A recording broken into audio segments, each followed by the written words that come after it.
I'm Alan Johnson, and we're at Deere Island, Oregon. It's located on the lower end of the Columbia River, about 65 miles from Astoria or the Pacific Ocean. Live on just about 5 acres up here, a couple miles off the river. Jimmy Carter's brother, Billy, back in the 70s, loved beer so much that Carter helped push through legislation to legalize homebrew. And so now we can each brew 100 gallons at home per adult in the household. It was a guy at work that got me into brewing, and once I got a starter kit and brewed, I was pretty much hooked.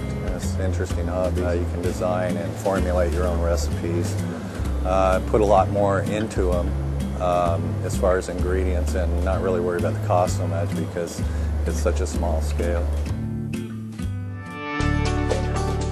I have a software program that I use to pretty much set up my recipe, what I'm going to use. The beer that we're brewing today is an IPA. It's India Pale Ale. Beer is made from a number of base grains that are all barley based. The way that you add different flavor and color to your beer is by using different types of malts that have been kilned. You start with your grains, you grind them. You don't want them powdered, but just crushed and cracked. This is what it looks like when it's been crushed. That's ready for the mash. Your grains are added to hot water. This is the mashing in of the grain. You make a big pot of oatmeal, pretty much the consistency of oatmeal with your water and your grains. And then you run hot water across the top of that, which would be in the 168 degree range. Generally have a false bottom in your mash tun, and that's where you get the liquid wort. Well, it's looking pretty nice now. You run that over to a kettle.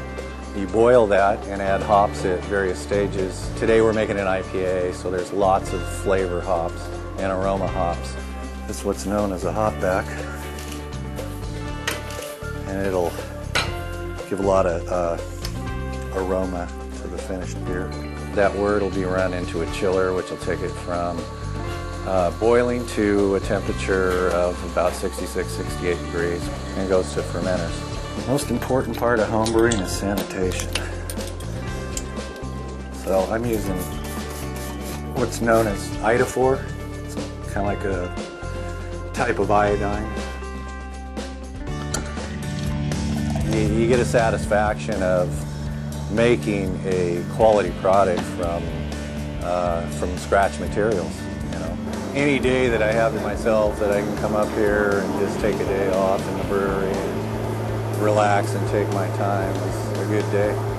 Find a homebrew community, learn what it's all about, get involved, go to some of the brew events and see if it's for you, and get a starter kit and try it. So homebrew.